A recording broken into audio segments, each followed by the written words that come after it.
Clerk.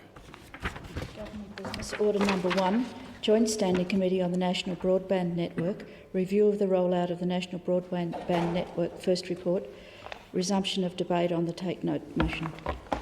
The question is that the document be noted. I give the call to the Honourable Member for Wentworth. Thank you very much, Mr Deputy Speaker. This is the first report of the Joint Committee on the National Broadband Network, which is charged to produce a report every 6 months. Now, the committee earlier in the year sought the agreement of the government to ensure that a report on the progress of the NBN bill by NBN Co was given to the committee in sufficient time to enable it to produce its report. No such report was given to the committee by the government or the NBN Co in time to be considered for this, the first report. Nonetheless, the report was completed in accordance with the requirements, the statutory requirements setting up the committee, and the government was asked when it would provide a report, its first report to the committee. On the 7th of July, the two responsible ministers, Senator Conroy and Senator Wong, gave a commitment to the committee chair, Mr Oakeshott, that a report on the progress of the build and the rollout would be provided to the Joint Committee by mid-September. Mr Oakeshott wrote back and said, "Very well, thank you for that. We will then convene a meeting on the 20th of September to enable us to consider the report." The meeting was duly held, the hearing was duly held on the 20th of September. No report was provided. We were told by Mr Quigley, the Chief Executive of the NBN Co, that a report of some kind had been given by NBN Co to the government in August, but the government had declined to provide it to the committee, and no assurances as to a particular date for providing that report to the Joint Committee has been given. Now, the government, Mr Deputy Speaker, is treating this committee with complete and utter contempt. The NBN Co is, for all practical purposes, unaccountable. The government chose to establish this massive new government monopoly, telecommunications monopoly, the largest infrastructure project in our nation's history, without doing any cost-benefit analysis, without ever asking the question, is this the cheapest, the fastest, the most efficient way of delivering broadband, fast broadband to all Australians? This scheme was apparently, and it's never been denied, was apparently concocted on the back of a napkin between Mr Rudd, then the Prime Minister, and Senator Conroy on a flight between Sydney and Brisbane. No proper analysis has been done, and the coalition's attempts to have this project considered by the Public Works Committee in the normal way were frustrated by the government and their partners in the Greens and the Independents. The only mechanism for parliamentary accountability for this vast project is the Joint Committee, and yet we have nothing beyond a few generalities from the NBN Co. No report, no detail. This is a venture that belongs to the Australian people entirely, but is treating the representatives of the Australian people with contempt. The ministers give a commitment, their words, not mine, an undertaking to produce a report for the committee by mid-September, and then fail to do so.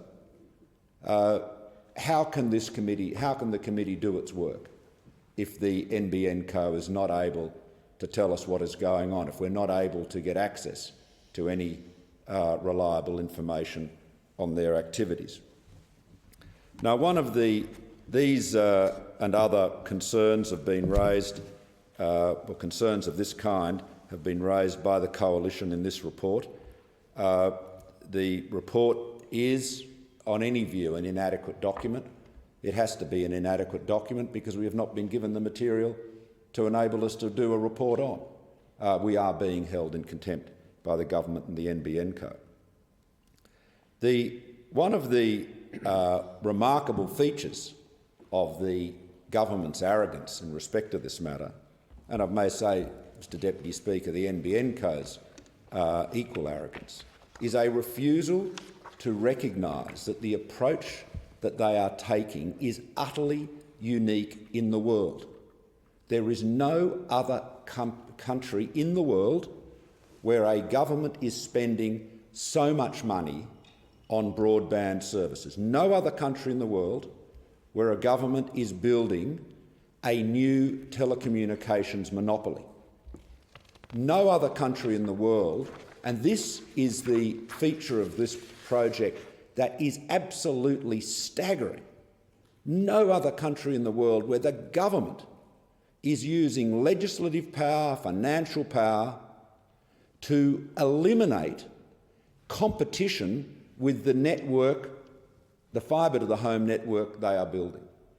The hybrid fibre coax network, which passes 30% of Australian households, is to be, by reason of agreements between the NBN Co, Telstra and Optus, is to be decommissioned so that it cannot be used to deliver broadband services.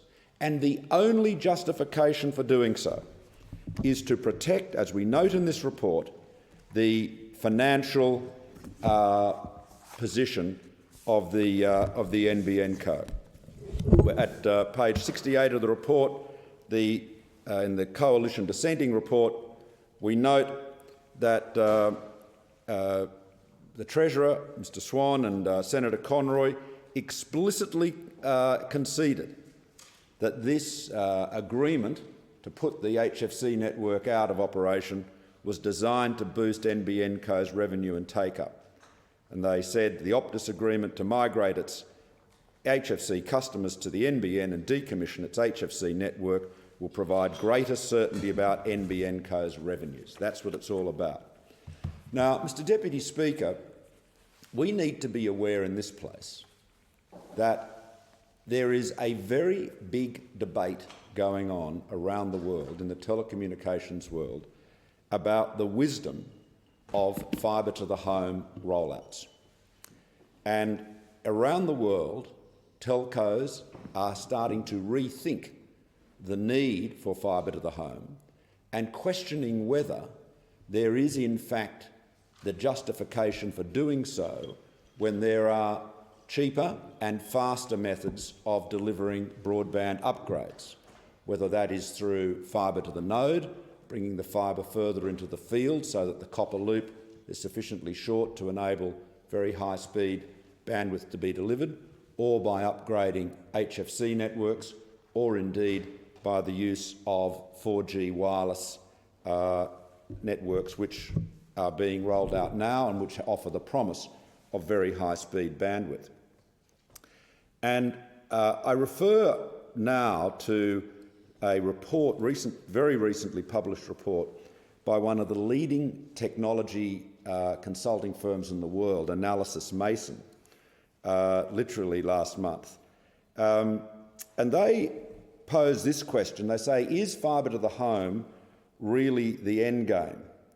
They say even proponents of a steady incremental approach to fixed-line access evolution tend to offer the caveat that fibre to the home is still the end game, often on no firmer ground than it is obviously faster, therefore better, and therefore it is where networks will end up at some time in the future.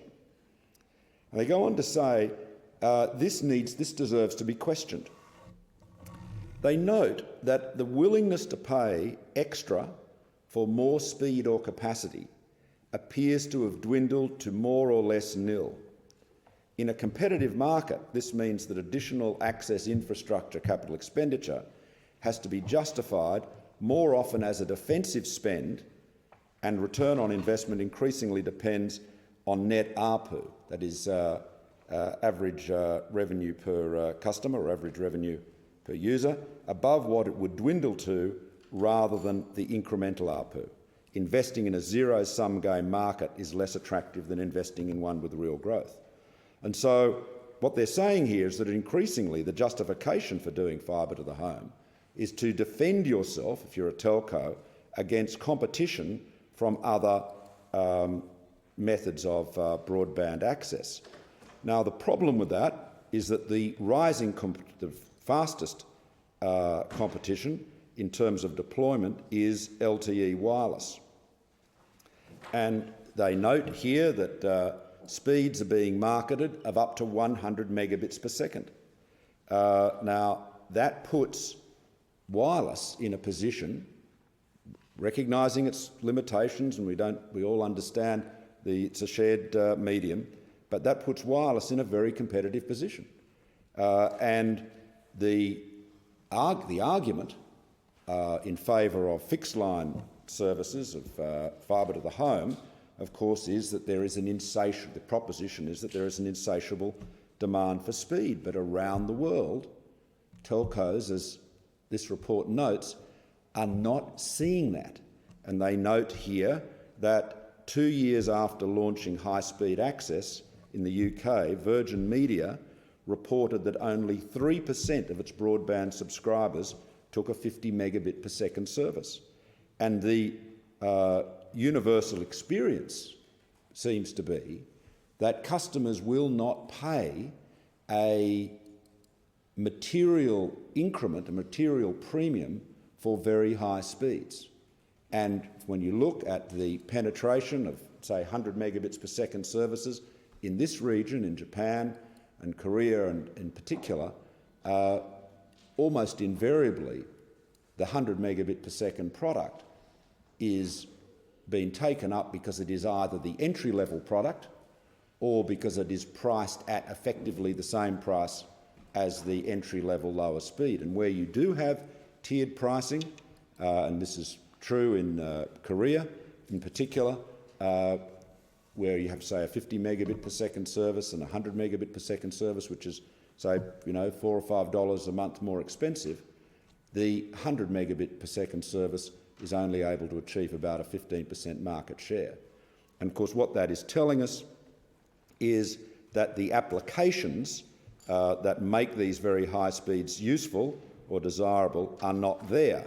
Now you can of course take the approach of saying, we should just build out the capacity and in the hope that in 20 years' time the applications will arrive, but that's that is obviously a reckless approach to spending public money, and also one that pays no attention to the time value of money.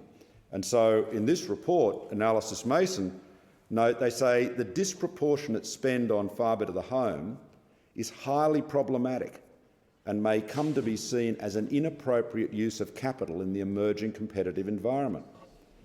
They say there is no clear demand for very high fixed-line bandwidth if a premium has to be paid. This is in part because there is a lack of near-term innovation in services and devices that are uniquely suitable for fibre access, especially compared with the innovation in the mobile market. Consumers are more willing to focus their telecoms budgets on mobile devices and services. These can often be highly dependent on fixed networks. Wi-Fi is often used in preference to cellular, but they never require high speeds or high capacity by current fixed standards. And this is I'll just conclude with another observation from this report. The recent emergence in some markets of LTE mobile broadband will serve to encourage fixed operators to press ahead quickly. And this is the need to press ahead quickly, of course, speaks to the need to deploy fibre to the node, which can be rolled out very quickly compared to fibre to the home because there's so much less civil works involved. This is why HFC upgrades such as DOCSIS 3 costing, say, $70 per household passed, tiny fraction of the cost of rolling out fibre to the home, and it can be done quickly. They go on, Analysis Mason goes on and say, LTE mobile broadband could function as an effective substitute to ADSL2+, and fixed operators need to differentiate. However, LTE will take less time to roll out than fibre to the home, and therefore fixed operators need to act fast. So here we are in Australia, courtesy of this government, proceeding down the road to this huge fibre to the home rollout, where in the rest of the world it is increasingly under question. And it just underlines the need for a rigorous cost-benefit analysis and appropriate respect and accountability to this committee.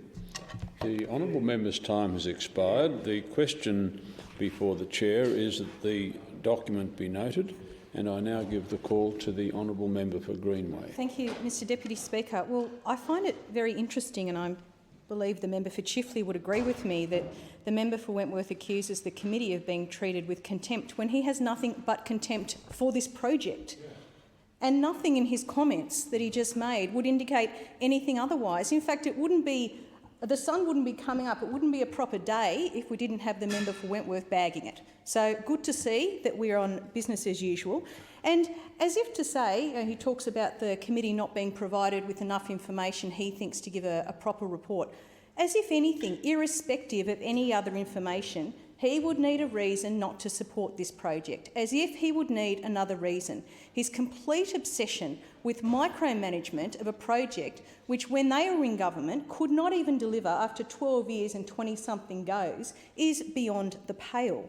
So, Mr Deputy Speaker, I will address in passing some of the other comments by the member for Wentworth, but I do want to address a few because I've heard them about 20 times already this month. But there is a reason why this project is unique and why Australia is continuing down this path. And I don't need any other endorsement, although endorsements have come far and wide from analysts around the world, but any more endorsement than the ITU, the UN's section that deals with communications, who came out a few months ago and said there is a reason why Australia needs this project, and there is a reason why this project needs to be structured in the most unique way. It is because of Australia's topography, because of Australia's markets, because of our legacy in having the CAN and a virtually integrated operator for so long, and a failure to be able to deliver accessible and a quality of access of high-speed broadband services to date. So there is a very good reason for that, and the endorsement to that has been given by the ITU's General Secretary himself. In fact, he even made in his comments when he came to Australia, he foresees that in the next couple of years, Australia will make itself up the rankings from being gradually one of the least effective in terms of broadband penetration to the leader in the world. And the only way he thinks this can be done is by having the project that we have in place. So I take that endorsement on board. And when we talk about, the member for Wentworth talks about monopoly structure and behaviour, again, like we haven't heard that before. Mr Deputy Speaker, the facts are this is the most pro-competitive option possible. By separating the access network from the services layer, we actually are able to disinfect the effects of vertical integration that have permeated the system to date and has led to a situation where we have not had competition either in infrastructure or in services-based competition, a situation where we have not had equality of access to regional and remote areas in particular, and, as the member for Chifley and I well know, outer metropolitan areas of Sydney. So this is the only way in which we are going to be able to deliver this. And I take issue also with the member for Wentworth continually bringing up the debate of fibre versus wireless. The debate is over. The debate is over. It has been done. Any analyst, and I bet if he kept reading from that analysis report, it would conclude by saying fibre and wireless-based services in a high-speed broadband world are complementary, not substitutes for one another. And in fact, Mr Deputy Speaker, he talks about the fibre to the node versus fibre to the home analysis. Well, none of this is new. In fact, when I was working in my former life in the mid-2000s in Malaysia developing their high-speed broadband network, we canvassed all these. This is absolutely nothing new.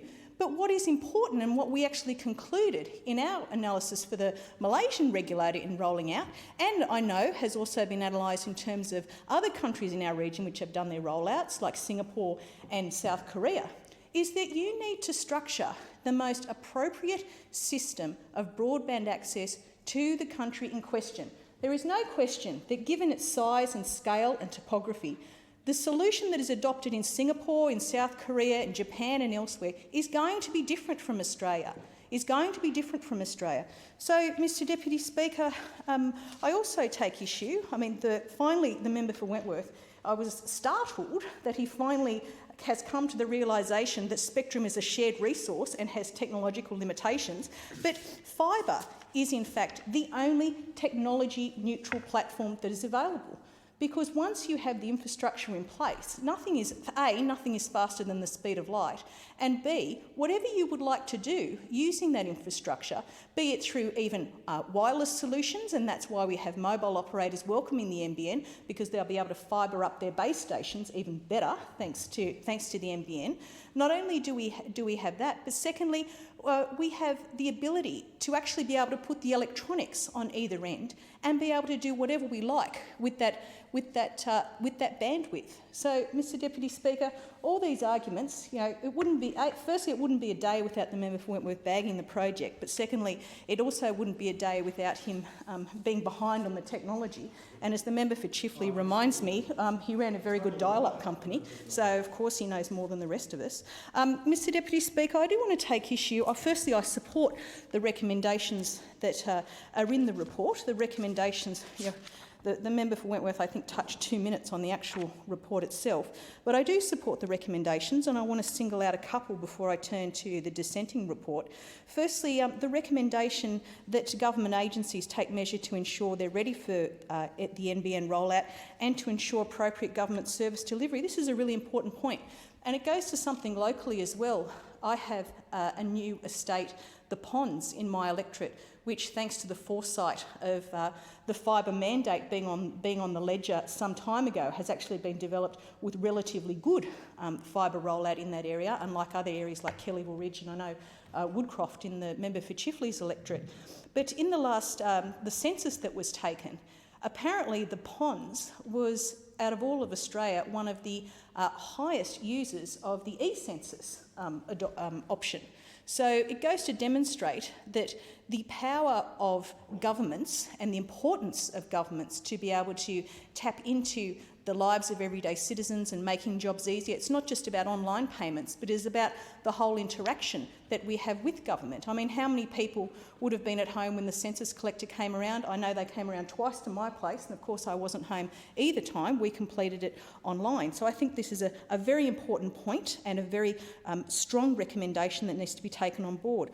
Secondly, I note the resources taken to, the recommendation regarding the resources taken to complete the binding agreements and increasing the POIs from 14 to 121. I think this is a really important point because it demonstrates the rigour that the ACCC as the regulator is bringing to this role. And how many times in this debate have we heard people say it's going to be anti-competitive because the ACCC has no teeth? Well, this POI decision actually demonstrates the very forward-looking and commercial understanding that the ACCC has given to this, and I think that that is a very important recommendation.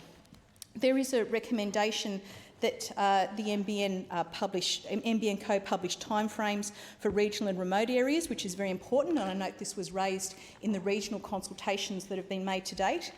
And one which I'll touch on now, which again the member for Wentworth alluded to, there's a recommendation that the Minister publish a detailed statement outlining the productivity, jobs and competitive benefits of the rollout of the NBN. Well, I don't think that will take the Minister very long.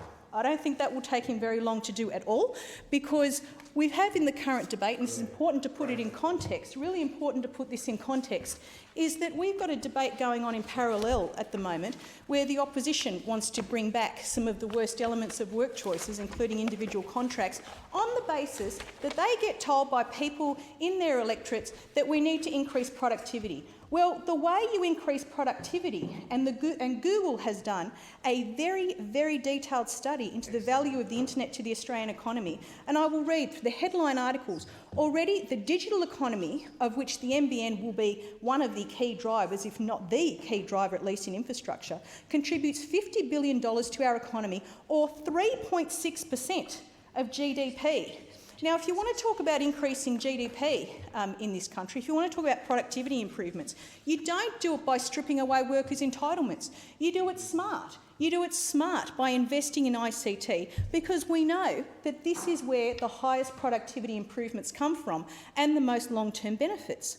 So, Mr Deputy Speaker, I'll also take issue with some of the comments that the member for Wentworth made, and also some of the items that they've put in their dissenting report. On page 60, the opposition has maintained its position that a national fibre-to-the-home network is incapable of being financially viable or to deliver affordable service. I mean, this is their running issue, running argument with the implementation study. Again, it's like the Japanese soldier lost in the jungle after the war. I'm still running around criticising the implementation study when it's been and gone. So, Mr Deputy Speaker, I'll also understand on page 60, the member for Wentworth, as the author of this dissenting report, says price is the biggest barrier to internet uptake in Australia. And I do like how he continually refers to broadband as the internet rather than anything else. I mean, recently I was at an industry forum, and one eminent industry leader commented to me recently that it's amazing how the member for Wentworth still thinks the NBN is just about the internet. But the issue here is that the ACCC's infrastructure report, for example, it's consistently displayed. The issue is not just income. The issue is the lack of facilities-based competition to date, and that has been the core of the access block. And without competition at the facilities level, and combined with the legacy of Telstra's vertical integration as the owner of the CAN, service-based competition has been severely impeded in this country. And don't take it from me, you only need to look at the ACCC's decision to maintain the declaration of the domestic transmission capacity service, and its rationale in maintaining the declaration, so maintaining regulation of the DTCS, is that facilities-based competition remains at the remit of regulatory oversight for a very good reason, And that is because infrastructure, intercapital city infrastructure, as one example, being at the heart of competition to deliver affordable and competitive services. Mr Deputy Speaker, we have the old cost-benefit chestnut, and that's been discussed by the member for Wentworth, and that's on page 61 onwards. And it's really interesting. I find that really interesting, the cost-benefit argument that the member for Wentworth keeps coming back to, particularly because I didn't pick him for a conspiracy theorist. But on the 7th of September at the ACAN conference in Sydney, the member for Wentworth said, amongst other things, there were no applications forthcoming that could take advantage of the huge bandwidth being made available. I'll have something to say about that in a minute. But then he goes on talking about the NBN being a conspiracy. And this is what the report says. This is the member for Wentworth. Let me tell you who the conspirators are. They are the vendors who want to sell lots of kit for the NBN. They'll tell you privately they think it's bonkers, but they still want to sell the kit. There are the over-the-top people like Google and Yahoo and media companies. Over-the-top people. Mr Deputy Speaker, there is so much more I could say on that point, but I'll just report back on some of the cost-benefit analysis that has already been done. And I've brought this to the member for Wentworth's attention on several occasions. He obviously chooses not to read them. But in the Access Economics papers that have been prepared for the department, and these are publicly available, they are very recent, and Access Economics estimates that the steady-state benefits to Australia from wide-scale implementation of telehealth using high-speed broadband that only the NBN can deliver would be in the vicinity of $2 billion to $4 billion per annum. That's every single year. This thing pays for itself. It pays for itself. And, Mr Deputy Speaker, the member for Cowper would be interested in this one, because in terms of teleworking, there is another teleworking paper that Access Economics has done, and it talks about the importance of infrastructure savings flowing from teleworkers not using road transport during peak periods, reducing the need for road maintenance and upgrades, and from population decentralisation, as teleworkers can live outside of major city centres, as the expenditure on road infrastructure in Australia in 2007-08 alone by governments totalled about $13.2 billion, the gain is potentially very large. So, Mr Deputy Speaker, time and again we hear about the member for Wentworth coming in here saying we don't know why we need the NBN, we haven't had a cost-benefit analysis done on it, the same old story. Well, again, I would like to bring something else into context in the last minute that I have, and that is in terms of social inclusiveness. And I know that during the past couple of months, a lot of us have been going around our electorates talking to disability carers and people with disabilities, and we only have to look at the 2007 OECD publication about the digital inclusion perspective, which analysed how particularly high-speed broadband networks of the type NBN is have the potential to markedly improve the lives and life chances of all people with disabilities. And that, Mr Deputy Speaker, is yet another reason why I have been such a vocal advocate for the NBN, and I note the potential for social inclusiveness for people with disabilities can never be measured by a solely economic analysis. So, Mr Deputy Speaker, I commend the report to the House, and I know that in future, as the National Broadband Network continues to be rolled out, we'll continue to see those benefits flowing through to Australian citizens. Well, I thank the honourable member for Greenway. The question is that the document be noted, and I now call the honourable member for Cowper. Thank you, Deputy Speaker, and I welcome the opportunity to debate this report and note this report, because the purpose of the report is to provide advice to Parliament on the largest infrastructure project in the nation's history. This committee has the responsibility of providing reporting in a timely manner. This committee has the responsibility to keep the Parliament and the Australian people properly informed on the status of the project. The committee has the responsibility to highlight deficiencies identified in the rollout of the project. And regrettably, Mr Deputy Speaker, this report rambles on page after page and says absolutely nothing. It gives the reader no insight into the progress of the project. It is a document that does nothing other than repeat and bring together materials already in the public domain. This is a project that is behind time, over budget, and not achieving the take-up rates projected in its own business plan. And does the report address these issues? It does not. It is a significant failing that in the first report the committee has not addressed the issues of time, of cost, of take-up rates, the very foundation stones of the success or failure of the National Broadband Network project. The report does not even inform the Parliament of the expenditure to date on the project and where those funds have been spent. At the earliest meetings of the committee, certain key performance indicators were requested. Well, it's now the 22nd of September, and NBN Co and the government have failed to deliver on their undertaking to provide KPIs to its meeting of the 20th to the committee's meeting of the 20th of September.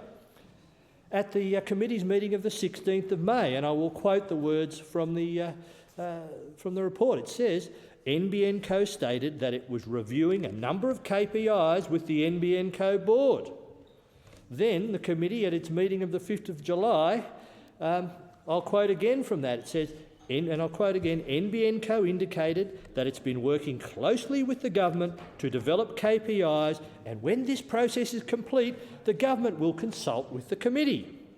Well, it's now the 22nd of September and we're still to receive the promised information. Now that's timely, responsive reporting of the ilk that Sir Humphrey Appleby would be proud of, Deputy Speaker.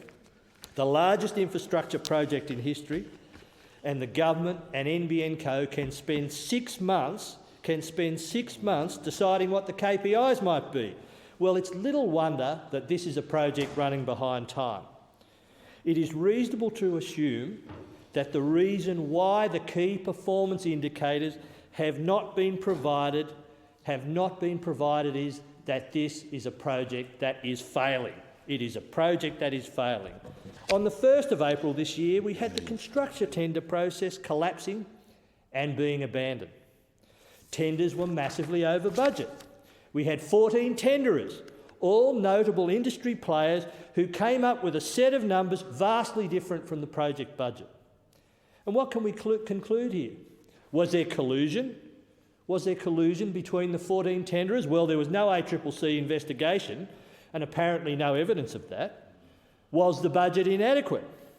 Well, the government claims the budget's totally adequate, yet I'm yet to be convinced.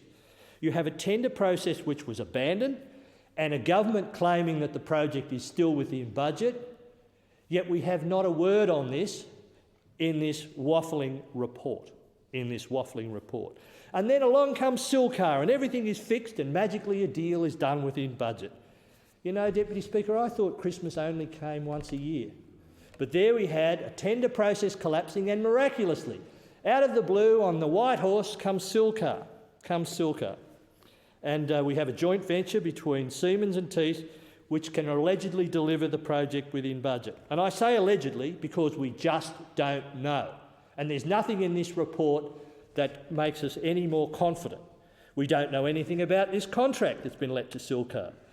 In the true spirit of the NBN, there is a veil of secrecy and concealment. We don't know the risks that NBN Co have taken on to achieve this somewhat miraculous change in the value of the construction tender. We don't know who is taking the risk on changes in the cost of labour. We don't know who is taking the risks on the increases in the cost of materials and equipment. We don't know who is taking the risk with regards to extension of time, with regards to industrial disputes, with regards to bad weather, with regards to site conditions. We just don't know. And this report is silent on this very important issue. Wouldn't you think, Deputy Speaker, that if you have the largest construction project or infrastructure project in this nation's history, and you have a major collapse in the construction tender process, that it would warrant a few lines of consideration? Wouldn't you think that? Wouldn't you think that a committee that has the responsibility of reporting on the status to the Parliament would at least raise it and deliberate on that? But no, the report is silent on that issue. The report is silent on that issue. The fact is, Deputy Speaker, the headline price arrived at with Silcar may be nothing more than a carefully contrived illusion designed to get an incompetent government out of a mess of its own making. Deputy Speaker, the reality is the real cost of this contract may be far greater when all of the risks are finally monetised. A very important point. And did the report properly consider this important issue? Alas, Deputy Speaker, as I've said, it did not. Now let me look at the issue of take-up rates. A vitally important issue. A key foundation stone to the revenue projections that are in the business plan. And it's interesting to note that it would be reasonable to expect that a project with the qualities which the government espouses, the NBN project that the country cannot be without, that with all of this publicity there would be a stampede. To get connected. People would be knocking Senator Conroy over in the rush to get connected to the NBN. Well, you know, Deputy Speaker, when the Apple iPhone was released, people queued in the snow to buy one. They were so keen to get this new technology, they queued in the snow to buy one.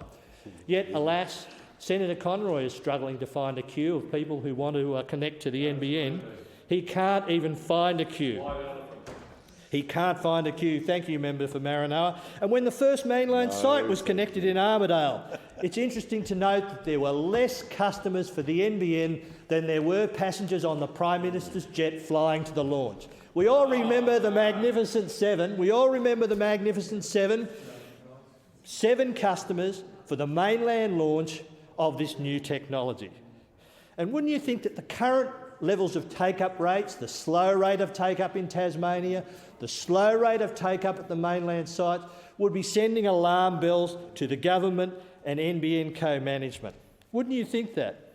And in evidence given to the committee by our good friend Mr Quigley on the 5th of July, he was able to inform us that there were 14,256 premises passed by NBN Co by the 30th of June 2011.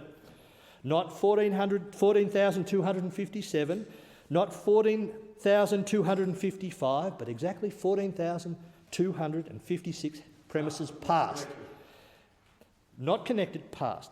And this compared to 13,000 projected to be passed under the corporate plan by that date. Now, I must say it's pleasing to note that there is just something in this project that has been reported as being ahead of expectations. But in response to that fact, 14,256 properties passed, my colleague, the member for Bradfield, asked Mr Quigley, how many retail customers does the NBN have? And the answer was, he didn't know. He didn't know. He knew there were 14,256 houses passed by the 30th of June, but he didn't know how many customers he had. Now, I would say, you've had your turn, and it is a major factor that you need retail customers to buy from wholesalers. I haven't had my turn. Thank you. You're speaking through the chair, not to each other across the chamber. I'm representing the parliament here. Thank you. I would invite you to stop her interjecting, Mr Deputy Speaker. You just speak through me. Thank you. Anyway, I'll get back to my contribution. Thank you. And we've got a CEO of the largest infrastructure project in the country who doesn't know how many customers he has. And that, I must say, is the level of competence you would expect from this government and the NBN Code. That is the level of competence you would expect. And I guess he had what you could term a Costa Rica moment. You know Costa Rica, that small Central American country, 4.6 million people, $40 billion of GDP that he forgot he was responsible for at his time at Alcatel. He had a Costa Rica moment.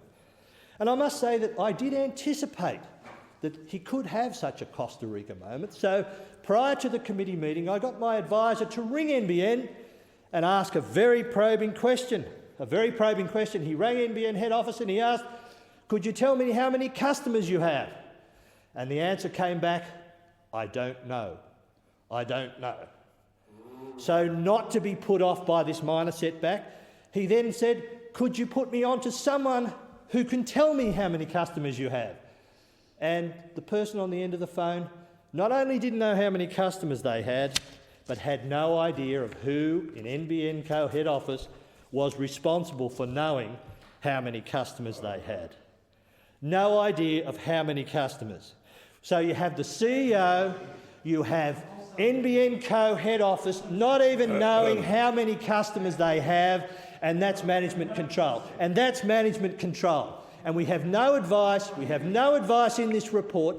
Don't you think, Member for Chifley, that the report should have made some comment on how many customers there are to the NBN, given the significance? Don't ask the member for Chifley. He will respond to you. Don't ask him.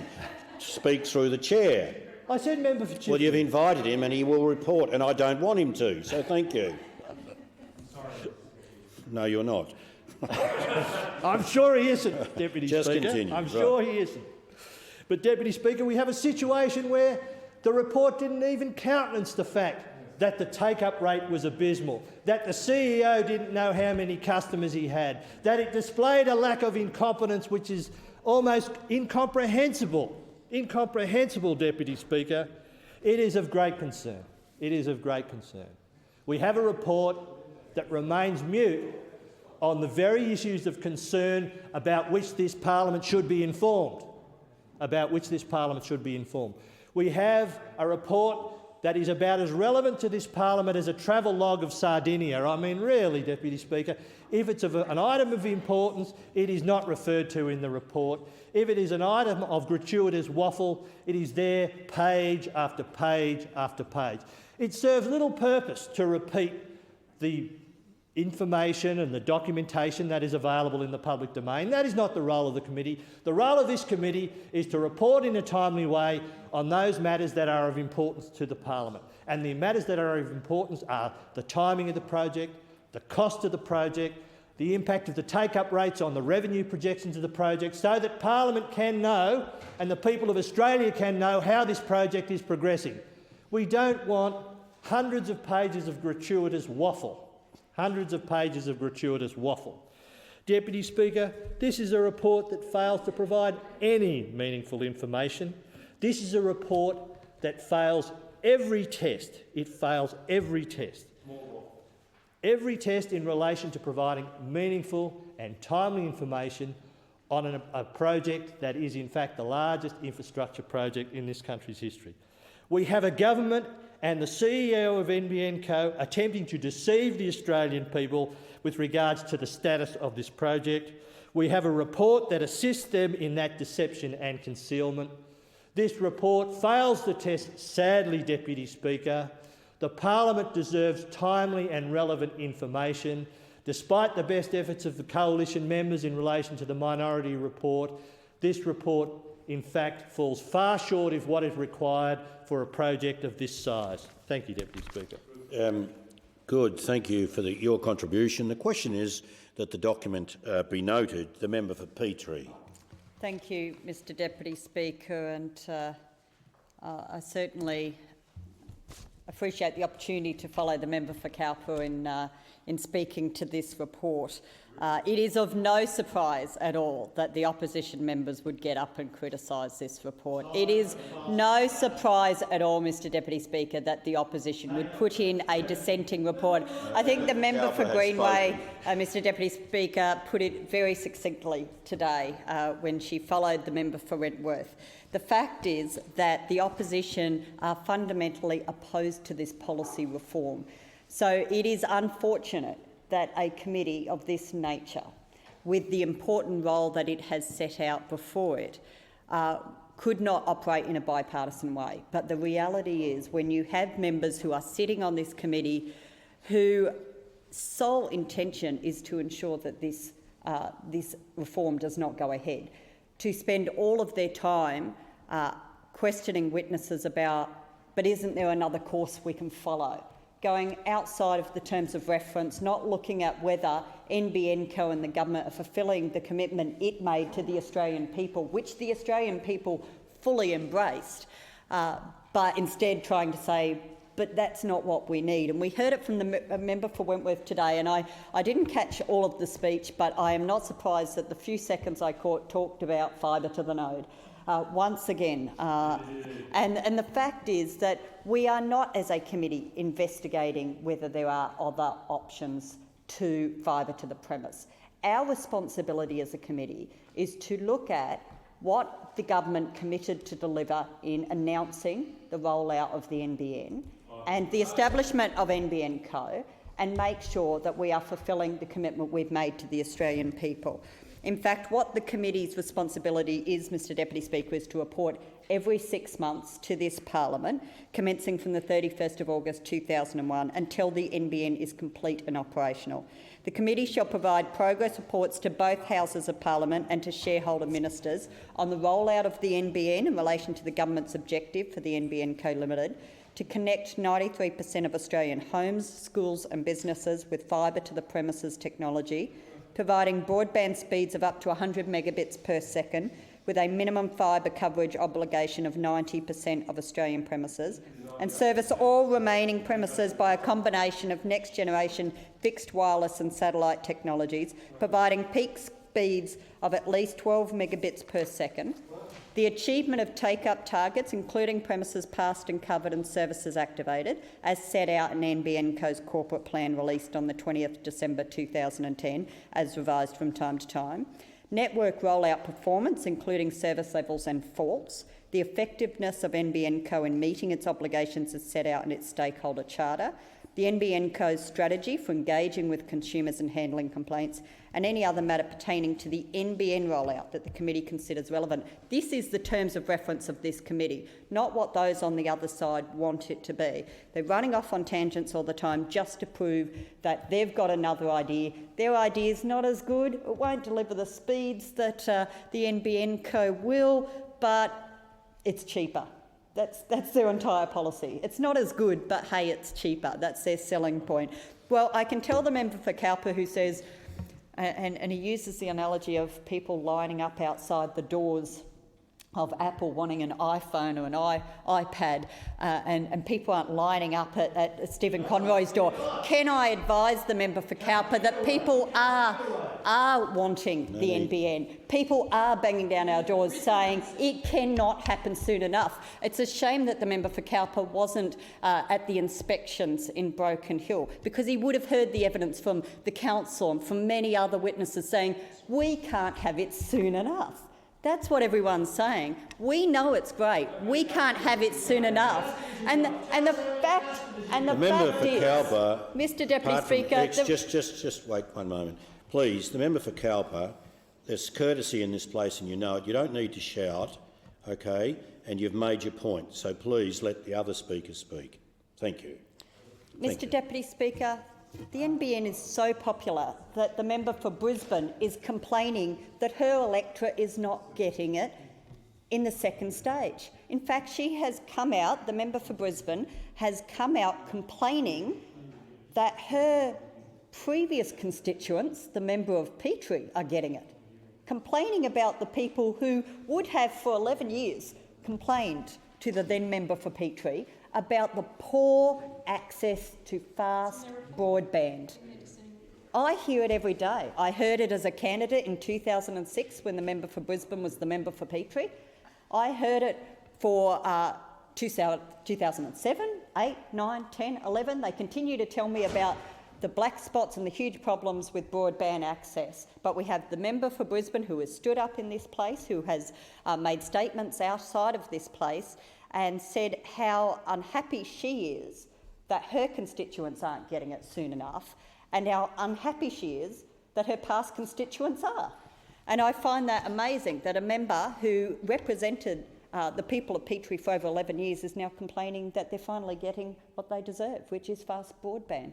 And I am proud to be the member of Petrie who will be delivering that for them, and part of a federal Labor government that is committed to delivering the national broadband network. I want to support the statements already made by the member for Greenway, who certainly has a lot of experience in this area, and I want to acknowledge the government members on this committee who do come to this committee with a genuine commitment to see this reform rolled out, and importantly to do our job properly as a committee and make sure that it is rolled out in the best interests of the Australian people, that NBN Co and the department are doing their job properly. That's the role of the committee, and we are making sure we are doing that in fulfilling our roles on the committee, as is the chair of the committee. And I thank the chair, the member for Lyne, for his work on this committee, who is genuinely committed to seeing the NBN rolled out, because he understands the benefits of this, and not just benefits to householders. Again, we're not talking about someone being able to download fast emails or a movie. We are talking about the benefits to health. And we had a display in this House only a week ago, Mr Deputy Speaker, with a display of e-health, and it was just absolutely incredible. And we look at what's being done already in the areas of e-health, and then you go talk to the experts. And we had some evidence in Broken Hill from the Flying Doctors and other regional health services about the importance, not just importance, how imperative it is that they get that fast broadband so that they can start delivering better health services in our regions.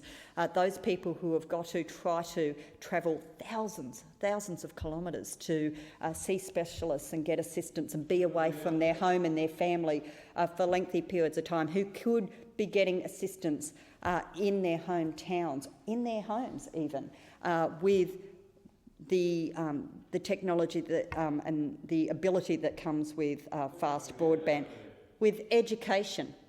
The fact is, Mr Deputy Speaker, that there are endless opportunities when it comes to education with our schools, our students who are doing languages, who are getting online now and actually in real time communicating with students across the other side of the world. The ability for our education areas and higher education to expand with faster broadband and newer technology is incredible. We had the opportunity in Brunswick to talk to NextGen, and they had just switched on their new trial of what they say are the fastest speeds in the world. It was world first in this tiny little room in the middle of Broken Hill, that just one little box on the floor. And it was hard to imagine what it could achieve. But we went into town and we saw the small box on the footpath, and amazed at how that will be able to connect every single premise in Broken Hill to fast broadband. And I know that the people, the businesses and the council in Broken Hill and the member for that area, who cannot wait to get fast broadband for those areas, because especially those members in regional areas, they understand. And if they don't understand, well, then their constituents should be asking why. they are not out there fighting for this sooner than later, because it is the regional towns that will benefit the most from this. I mean, Broken Hill has a huge film studio they're building out there. It's one of the old power stations that they've been able to obtain, and it's being refurbished and it's going to be used as a major film studio. They said that one of the huge draw cards is when they have fast broadband, they're going to be able to send the films straight back to the US. Not the canisters anymore. Send the films straight back through the internet. Yeah, it is huge for Broken Hill. It's huge for the outer region. It's huge for the country as far as our economy.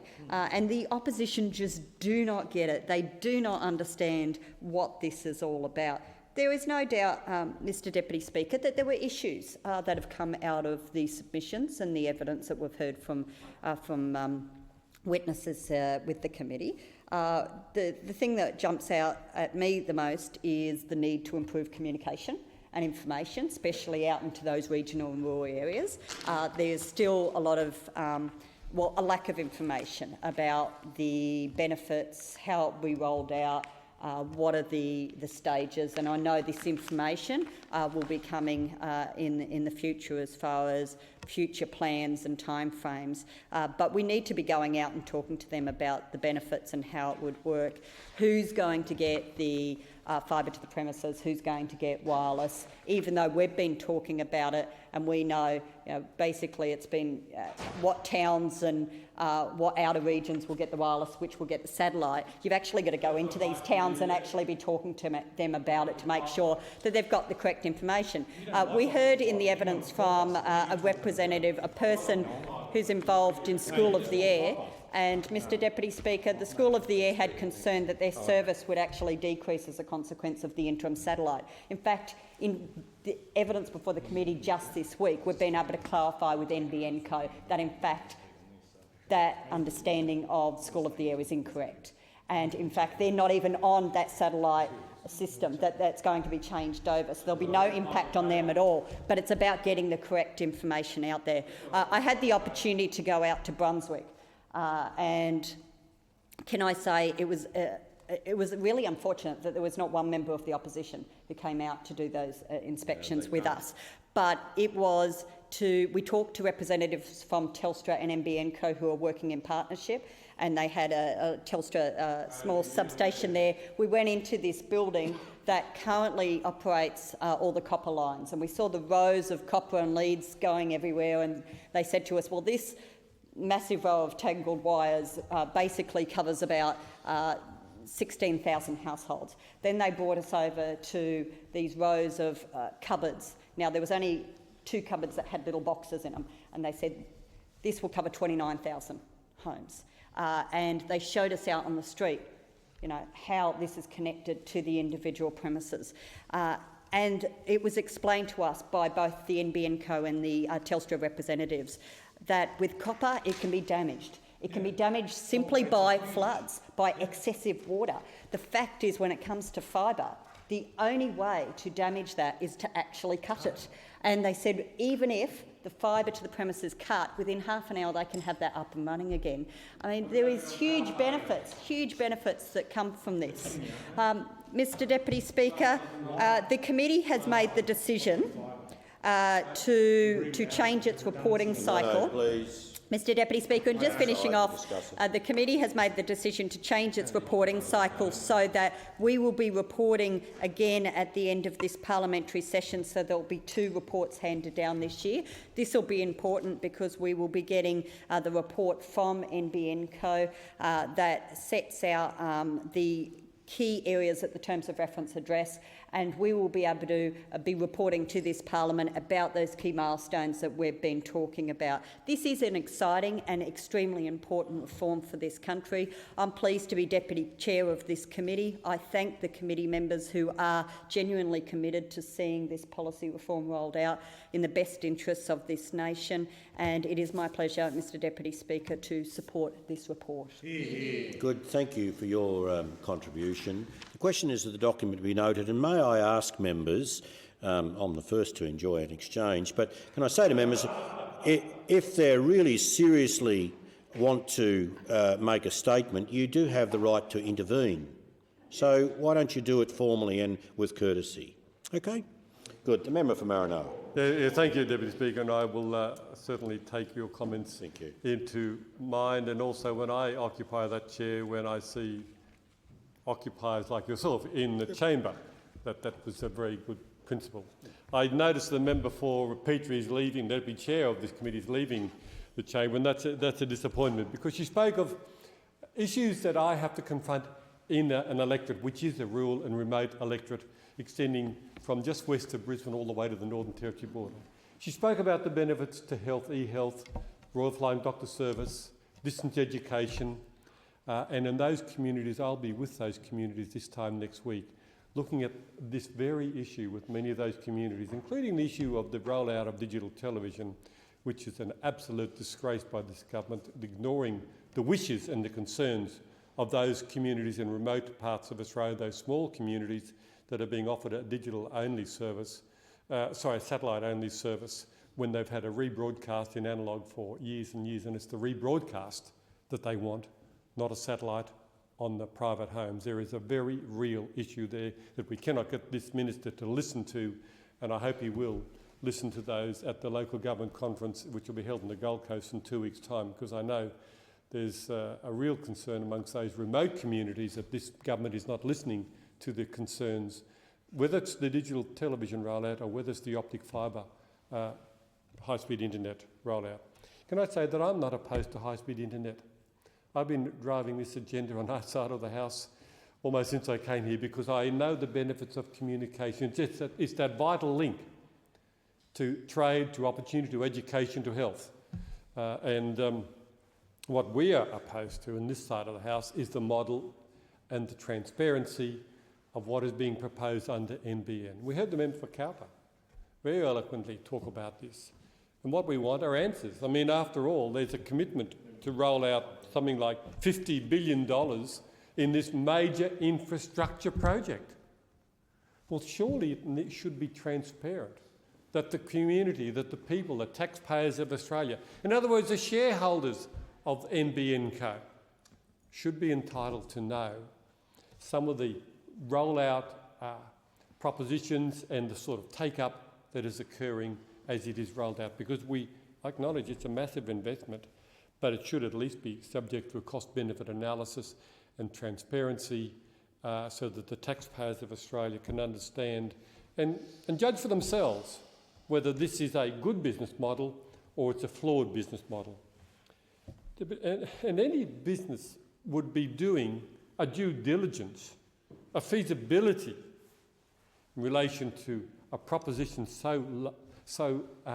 well, not even as big as this, but any business, small or large, before they make that investment, would be doing due diligence as to whether there's an economic model that stacks up. Deputy Speaker, the member for Petrie, the Deputy Chair of this committee, spoke in glowing terms about this rollout into rural and regional Australia. Can I just say that I represent an electorate of, and I hope the members from the regions of Melbourne and Sydney, city-centric thinking, might just listen for a moment, and I'd invite them to come out and talk to these communities in remote parts of Australia and live the life for a little while. They might then have an understanding of what people like myself are talking about, because we understand the challenges, and we now also understand the importance of high-speed internet for those people, particularly in remote parts of Australia. Unlike this model of the government, we said that under our plan, we would be building the network from the inside of Australia to the outside. But what this government is doing is rolling it out in some key marginal seats, including the independent seats who gave this government. It's very cosy. It's a bit like the regional development grants that have recently been rolled out. What a disgrace that was. But anyway, I go back to the point that next week I'll be out with these communities in far western Queensland, including one large parcel property where the children have access to their education source through the school it is in NZ. I'll be going to towns where the Royal Flying Doctor Service will be conducting clinics, which they do out of Charleville. Every day they're available 24 hours a day. And only last month I was out in Birdsville in the far west of my electorate with the Leader of the Opposition. And there we sat down at the Birdsville Clinic with the Royal Flying Doctor Service and the clinic nurses. Now what they explained to us, that whilst they have a fortnightly clinic to Birdsville, they are available 24 hours a day, 7 days a week. And they're only 2 hours away by aircraft if they get the call from the clinic in Birdsville. But it's not just Birdsville, it could be other communities out in the far west of my electorate and other parts of Australia, Baduri and Windora and Junda and Eromanga and Thargomindah, and all of those remote communities, including some of the remote pastoral stations, they are available, the Royal Flying Doctor Service available 24 hours a day, 7 days a week, whenever they get the call. They explained to us the benefits of e-health. Now what they explained to us, and I preface my remarks, Birdsville and that far western part of my electorate are connected by radio links to the mainframe, if I could put it that way. The mainframe is the optic fibre network that extends across this nation. The Telstra legacy optic fibre interconnects between communities. But these communities out there are connected by a radio signal, a microwave link. Now they say that if they get a situation where they've got a person who presents to the clinic and they take an X-ray of that situation that they're concerned about, the clinic nurse said, well then we will transmit it to the Royal Flying Doctor Service or a medical practice far to the east in a capital city or a big regional town. But the problem is that they are transmitting that signal through a single channel radio microwave link over about 800 kilometres before 600 kilometres in some cases to the nearest optic fibre cable. And then it is transmitted either to the Royal Flying Doctor Base in Charleville or to a regional centre further east in a major medical practice. Now, if they send, the signal that they send now is not high resolution because it's going through a radio signal. If they had optic fibre cable connections in that western part of my electorate, they would be able to transfer a high resolution image to the Flying Doctor in Charleville, and they might refer it on to Brisbane for another opinion. But they're unable to send a high resolution image now because, as I said, they're not connected to the optic fibre cable main trunk route at all. They are connected by microwave link. Now what they said that if there's any doubt, they call the Royal Flying Doctor Service, as you would imagine they would. So the doctor will be there, they'll pick up that patient, they'll evacuate them to Charleville to do an X-ray and then transmit it, if necessary, via optic fibre cable to the capital city or a regional centre that if they sought a second opinion. It'd be a high resolution image. Now that retrieval, every retrieval out of Birdsville is $8,000. And as I said, it may be that it's just a retrieval to take an X-ray to get a high resolution image for a second opinion on a situation that they're dealing with. That if that evacuation was not necessary, because if they had that optic fibre cable connection, they could deal with it on the spot there and make the decision. And it could well save an $8,000 retrieval just to have an X-ray. They'll return the patient back to Birdsville if all is clear. But that's just an example of the cost of providing a medical service in some remote communities. And the problem here is that they are not connected by optic fibre cable to the main optic fibre network across this nation. Those communities out there in the far west of my electorate have banded together. The Diamantina Shire, the Barcoo Shire, the Quilpie Shire are the three that come to mind immediately, have said that they would put money towards an optic fibre cable to connect their town, their community, to the main line. And they're prepared to put up $3 or $4 million of their ratepayers' money. And what they require from this government in a partnership arrangement, which our policy would have allowed and does allow, they need about $15 to $20 million, and then they'd be connected to the main frame. That's a real partnership, and that's the sort of thing that could happen under our policy, but we do not see it coming forward under this government's policy. So you might say, Mr Deputy Speaker, how many evacuations would in a town like Birdsville would they have? Well, the week before I was there, they had 3 evacuations, $8,000 per evacuation. The day we were there, of course, leading up to the Birdsville Outback Racing Festival and the Birdsville races, over 6,000 people in town. Now, the population of Birdsville and the Diamantina Shire are about 300 people, but it's about 30,000 tourists go through there every year. So we're not dealing with a population of 300. We can often be dealing with 4,000 and 5,000 people. And I said to the clinic there, to the flying doctors that were there, I said, you know, do you get many people travelling through who need medical attention? She said, every day. Every day. Maybe seniors, older people, near Winnebagos, they're doing their big trip around Australia, need just to be prescription drugs or maybe just a health check. And what would be a great benefit to those communities is to have the backup of an optic fibre cable connection into the mainframe to support the decisions of the practitioner nurse, the clinic nurses that are there throughout the day and available throughout the night. The other concern I just wanted to raise, and that is relating to those small communities of less than 500, where, as I understand it, they are now obviously connected for clear voice signal or telephone via copper wire. We understand it is the intention, should the shareholders of Telstra approve the arrangement, that the copper wire will be owned by NBN Co. And the NBN Co in those small communities is not to roll out optic fibre cable, as we heard from the Deputy Chair today, but to replace and provide voice service in those communities with satellite. Well, I've got to say, what a backward step. You've got a viable copper wire in some of those small communities, and that is going to be trashed and replaced with a satellite for voice, clear voice signal. Now, I've been on a clear voice signal via satellite. I can assure you the latency there is there's always a latency in the voice, and you almost have to say over and out.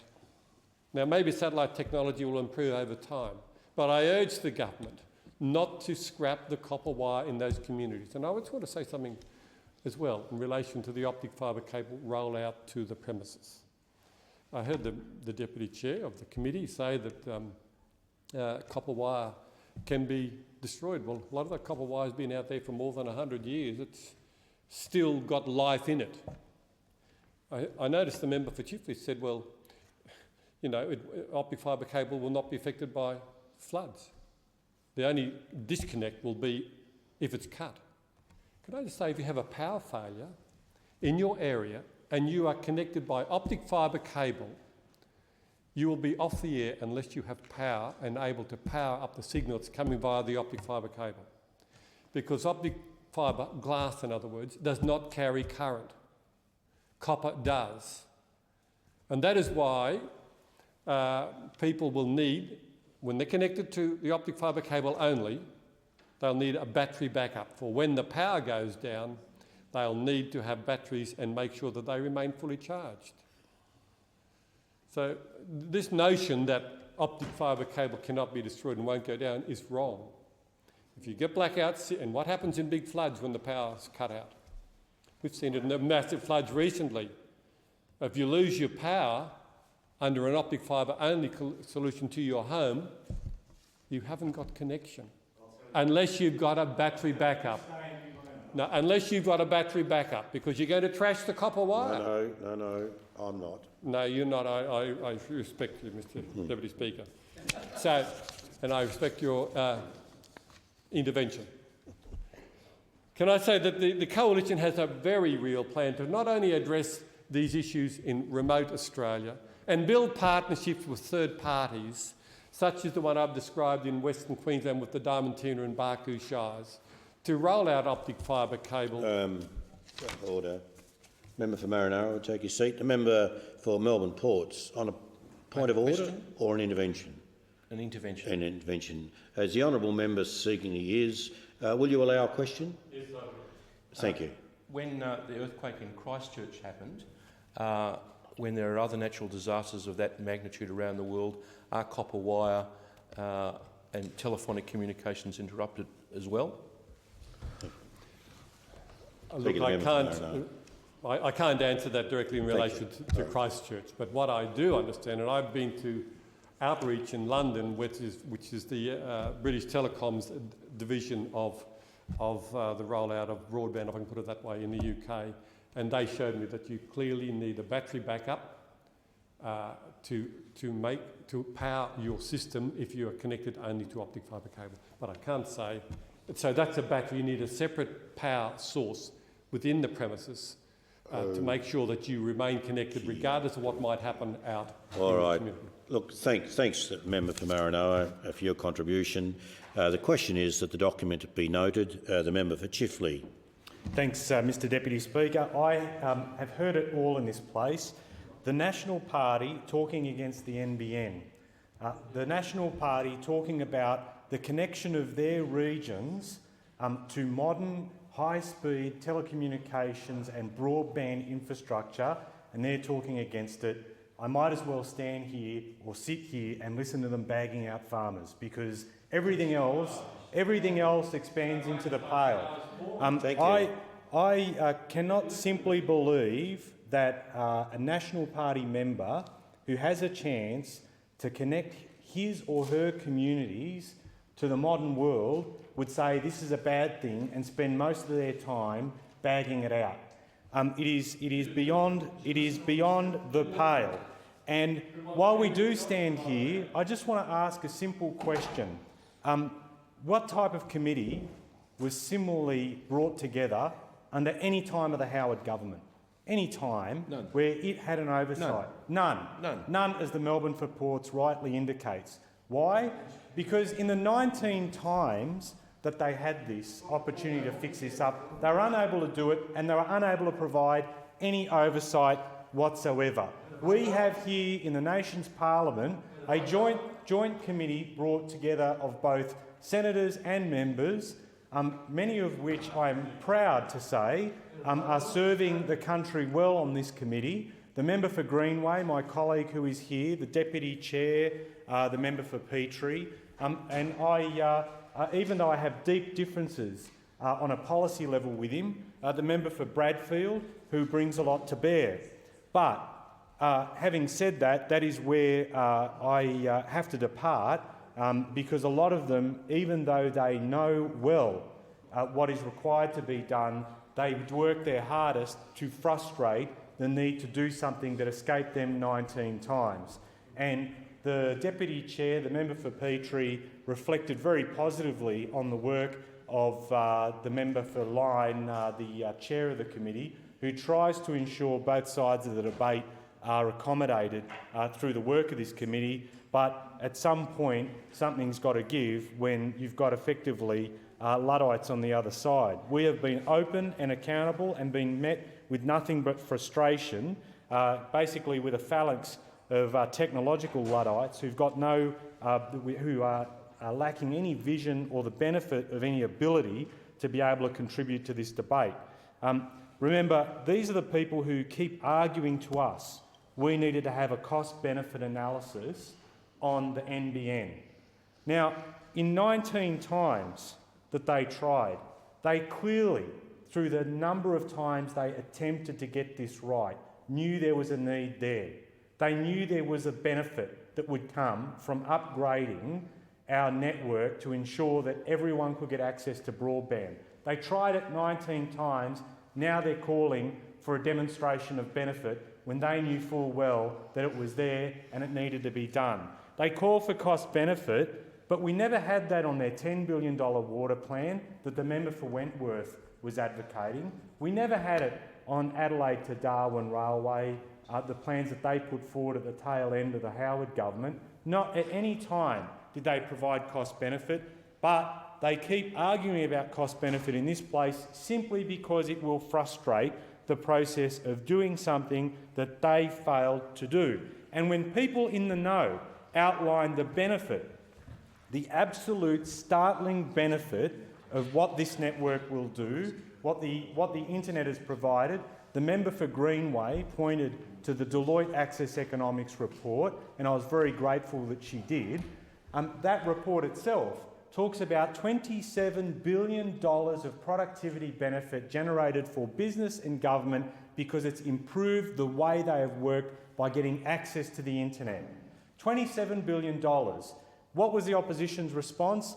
The opposition's response via the member for Wentworth was to bag out Google, was to criticise Google, was to criticise Deloitte for putting forward this economic work, which is simply astounding. Any time any person seeks to have a different view to those opposite, they don't respect the views, they go out of their way to challenge it. Now, they also challenge, for example, the need for fibre to the premises and say, for example, there's been no backing on it. Well, I do actually recall pretty significant backing on it. It was the ACCC. The ACCC that said that having fibre to the premises was our chance to finally rid ourselves of the competition devils that had held us back in the sector, a sector dominated by one major player that continued to crowd out any ability for new players to come in, for new innovation, for someone else to be able to take up the communications challenges facing the country. And then they challenge, for example, well, why did we move from our initial plan to the end plan of where we're at? Why did we move from the $5 billion plan to the $43 billion? And they know full well, and the member for Bradfield knows full well, that the reason we had that is because the major dominant player in this country, with a $5 billion tender out there, what did they do? They submitted 6 pages. They submitted 6 pages as a tender bid for a major opportunity to upgrade our telecommunications network. The 6 pages of itself clearly demonstrated that the major player in this country under the former leadership of Sol Trujillo in Telstra and Don McGeechy was not serious about this and would do whatever they can to frustrate it. We had an ossified industry dominated by one player. We wanted to smash through a calcified telco sector, and what do we get? We get the opposition criticising us for something that had, frankly, bedevilled them. They knew the frustrations. You only need to spend 5 minutes with Helen Coonan, former senator, to know how much frustration she had as a former minister in trying to get Telstra to play ball. Telstra refusing to invest because the ACCC would not give them a green light to rip off consumers, again under the former leadership of Sol Trujillo, and something that the former government wasn't prepared to countenance either. We know they had problems. We wanted to smash through these problems. You'd think they'd want to join with us. They don't. They spend their time bagging it out. We had to step up. They continue to frustrate every step of the way. And on this committee, still managing to run the same old tired arguments that we know won't work. The member for Greenway knows it. I understand the member for Bradfield, who, as I've reflected on earlier, I have regard for his industry expertise and regulatory expertise, but frankly has been told he has to run a line that in his heart of hearts knows isn't the right one to run. And when we have a debate against fibre versus copper, copper with its limitations in capacity, copper with its limitations because of its fault rates, as reflected on by the member for Petrie. The minute you get moisture in it, faults go through the roof. And we know we have a chance. We can either keep rolling out fibre with copper with its limitations, or we go, righto, we know this is an old technology, we're going to go to the one that actually works. That's fibre, optic fibre. And the other thing is too, they know in a head-to-head contest what is better. They know that fibre is the way to go. But what's their option? They talk about HFC. I mean, nothing better demonstrates that the Shadow Minister for Communications has simply got no idea is when he keeps advocating HFC. And he says that 30% of homes or talks about Sydney and Melbourne having HFC, when everyone knows that HFC chokes up. Once you've got Foxtel running through your home, subscription TV running through your home, and you're trying to rely upon that, plus another signal for internet access, you are going to get choked up. At the same time too, they argue wireless. And everyone knows that wireless, the more people that are on it at one particular point in time, wireless cannot deliver, it slows right down. So they say to us, HFC, they say to us wireless, then they say, well, we don't even need to go down this path, why don't we just do a black spots program and condemn the rest of the country to inconsistent speeds? We are talking about a uniform network, massive download speeds, fantastic upload, and that's the big thing. The fact that there are greater upload speeds in this network, we're saying that regardless of where you live, we want to be able to, in 93% of the cases, be able to have you connected up to the network of the future, and they say, no, we want you to have a patchwork network that won't deliver, which even in regional areas, and I recall editorials from the Illawarra Mercury asking Mr Turnbull, the Shadow Minister, why he was condemning the regions to a second-rate option. I said earlier, in a head-to-head contest, people know wireless v optic, and I might reflect rightly on the words of the member for Greenway. She said that it isn't a case of it being competition, it's about a case of being complementary, that wireless and fibre have a place together in this network. Head-to-head, fibre v wireless, we know who wins. Why? The answer was delivered to us by the member for Sturt when he chaired a committee that clearly said, hands down, fibre wins. They know it. The member for Bradfield with his expertise knows it.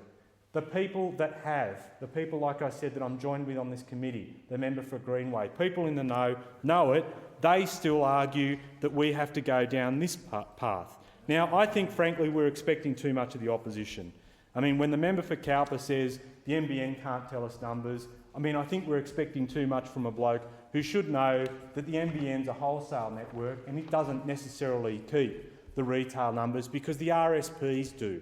And the RSPs have to go through a process of activation of individual clients. And it's not the wholesaler's job to keep the retail numbers, it's the RSP's job to do it. It's the RSP's process to go through the activation mechanism. It's their job to do it. But of course the member for Cowper, he's not interested in that. Just like he's not interested, for example, when the member for Kingston tells us that this week, or in the past week, when they activated the network in Wollonga, how many people opted in? How many people opted in Wollonga? 90%. 90% of the people there, 90% have opted in. And I will tell you about Wollonga, because when we went there, and when we went to Victor Harbour, for example, on the committee, on another committee that I had the honour of sitting on, they cannot wait for the NBN to come to their neck of the woods because they say they want to hold on to their best and brightest in regional South Australia instead of seeing them denied the opportunities for jobs and education, leaving there to go into Adelaide.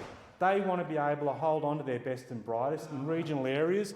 You should be looking to hold on to the best and brightest in your part of the world instead of seeing them travel from the regions into capital cities. And I speak to you respectfully through the chair. But this is the thing that gets me the most in this debate. It is this elitist argument that comes out of the opposition. When they sneer and look down their nose and they say, yeah, the best you need. We all know what you want to use the internet for. You want to use it for visual, to download IPTV, and we shouldn't be spending money on that. They seek to degrade the purpose of the NBN, and as the member for Greenway rightly said, they only see it as the internet. They can't see it as a broader application of this network. They sneer down from positions where their constituents have access to a great network. And in constituencies that I'm representing, for example, in Woodcroft, where the network is jammed, people have to leave that suburb for someone else to get a connection, where wireless doesn't even work, and where we are trying to do something for the people of Western Sydney, for the people of regional Australia, and they, from their positions where they have constituents that don't have these problems, say to us, well, the best you should get is a second-rate option, and stop always hoping for the Bentley when the best you can do is a Commodore. That's the line they use. In their words, when they use their words, this is an insight into their thinking. This is the insight into their thinking. It is that the best you should hope for is the second best option. You don't deserve a network that we already enjoy. That is what they're saying to me. That is what they're saying to the member for Fowler. That is what they're saying to the member for Greenway. And through you, Chair, it is what they're saying to members opposite who have to toe an insane party line. So when they talk about this report, when any member talks about this report in this place, Madam Deputy Chair, just remember this: they cannot be trusted. People in the general community know they cannot be trusted on this issue because their job solely is to destroy this network and to deny opportunity to people of Western Sydney. They talk with a forked tongue and a dead policy head. The question is that the document be noted. The member for Bradfield. Thank you, Madam Deputy Speaker. I'm very pleased to follow the member for Chifley in this debate concerning the recent report provided by the Joint Select Committee into the National Broadband Network. And I do have a number of comments to make about the report, Madam Deputy Speaker. But before I do that, I feel I should address a number of the comments made by the member for Chifley, who informed the House that I had been told to run a line on the National Broadband Network, and in my heart, it's not what I believe. Madam Deputy Speaker, this is a fairly rich claim in the week when Labor has introduced legislation to introduce offshore processing after years of telling us it was not what they believed in. But, Madam Deputy Speaker, the question as to what is in my heart, I feel I am best placed to inform the House about. And what is in my heart is very much the same as is in the heart of the member for Wentworth and of the Coalition generally when it comes to the question of broadband, which is we are firmly in favour of upgrading Australia's broadband infrastructure. We are in favour of doing that in a rational and cost-effective way, and a way in which the private sector takes the maximum degree of load and where government spending concentrates on areas of market failure. By contrast, the member for Chifley has sought to portray this issue as some kind of class struggle and argue that in the Coalition we are asserting that areas represented by him and others in this place which have inadequate services should remain and suffer those inadequate services while we, it would seem in his view of the world, swan around in Rolls Royces drinking caviar and enjoying the high-speed broadband which festoons our seats. Madam Deputy Speaker, I venture to suggest that that picture is a simplistic one. But I do make the substantive point. There are areas of this country which have deeply inadequate broadband. That is not in question at all. There are many areas, including outer suburban areas, where Telstra has put in pair gain systems for what were good operational reasons at the time, and people in those areas simply cannot get DSL today. There are plenty of areas where people do not get adequate broadband. That is not questioned for a second. But, Madam Deputy Speaker, that is one of the reasons why we have argued that it makes sense to closely analyse the strategy underlying the National Broadband Network, announced in such haste in April 2009, under which a gold-plated Rolls-Royce fibre-to-the-premises network would be built to 10 million premises. The question that raises, amongst many others, is that the most sensible and cost-effective strategy to address the areas of need and to get Australia's broadband infrastructure overall to a level which provides the social and economic benefits that we seek, but which is also as cost-effective as possible? These are serious questions, Madam Deputy Speaker, and that is why we have consistently called for a cost-benefit analysis, because that is a respected and well-understood methodology for dealing with the question of how much money ought to be spent on particular projects, what the design of those projects should be, and in turn, what are the benefits that are obtained as a result, and therefore, does the project make sense as one to proceed with, as one to allocate scarce government funds to, in a world where, as we all know, there are many more claims on the government purse than can all be met? We have pointed out repeatedly that the process which led up to the announcement in April 2009 gravely failed to meet the standards set by this government for itself. It failed to meet the standards set by Infrastructure Australia. It failed to comply with the principle articulated by the Rudd-Gillard government that major infrastructure projects should be preceded by a cost-benefit analysis. One of the consequences of the strategy that has been adopted is that in the many areas where there is inadequate broadband today, Australians in those areas could well be waiting up to 9 or 10 years before they get a new service because of the strategy which has been adopted, which is to build a brand new network from scratch. Madam Deputy Speaker, I want, in the balance of my time available to me here today, to turn to the substantive question of the report produced by the Joint Select Committee. Let me start by reminding the House that the purpose of the Joint Select Committee is to engage in parliamentary oversight of the work being done by the National Broadband Network Company executing on the policy mandated by this government. It is clear that on this side of the House we do not think the policy is a good one. But there is a second and quite distinct perspective that we bring to this issue, which is a concern to ensure that to the extent the policy is being pursued, we want to understand how it's being pursued, the operations of NBN Co and the strategy it's following and its performance against the objectives which have been set for it.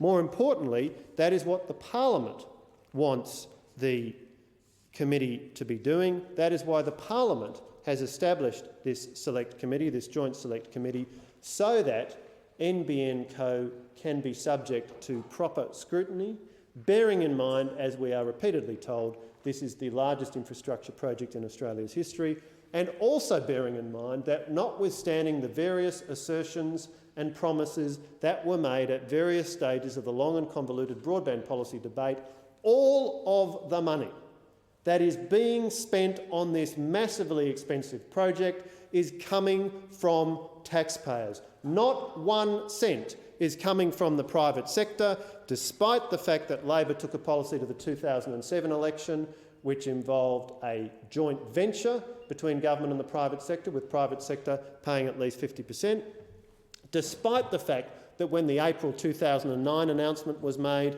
to move to a fibre to the premises policy, we were told that there would be private sector investment from the start.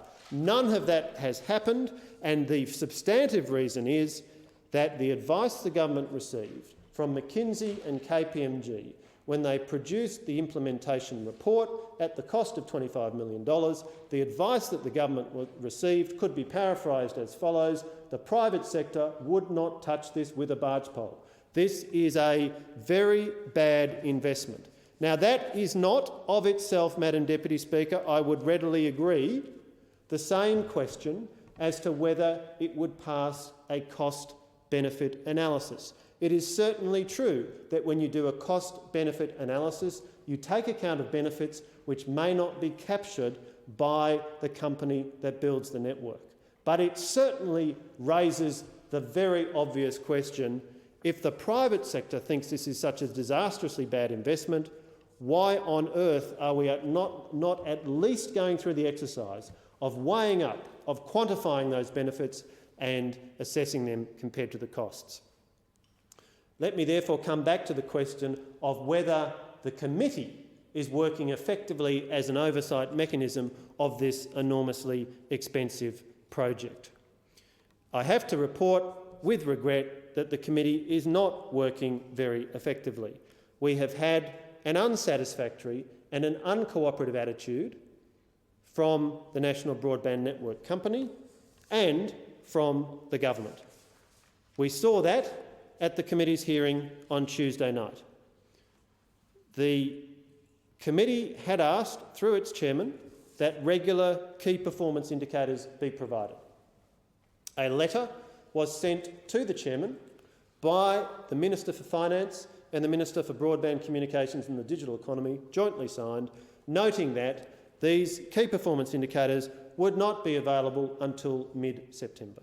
The committee therefore advised the government that a meeting would be scheduled for 20th of September to allow time for the key performance indicators to be provided to the committee and to allow the committee to ask questions of NBN Co's management against the backdrop of those key performance indicators. When we assembled for the committee meeting on Tuesday night, we were told that the key performance indicators were not available. We further learned that they had been provided to the Department of Broadband Communications and the Digital Economy on August the 19th, 1 month previously, in fact more than 1 month before the date of the committee's hearing, but the department, presumably on advice or presumably following a direction from the Minister or his office, had declined to provide them to the committee. Madam Deputy Speaker, there is no other word for it. This is a farcical state of affairs when it comes to a committee which is supposed to be overseeing the operation of the National Broadband Network Company. Let me just make the point, Madam Deputy Speaker, based upon my own experience on the senior leadership team of a major telecommunications company. In my years on the senior leadership team of Optus, every week there was a weekly trading meeting attended by the Chief Executive, the heads of major business units and the heads of key corporate functions, including me. Each business unit provided a written report on key metrics, actual, forecast and budget.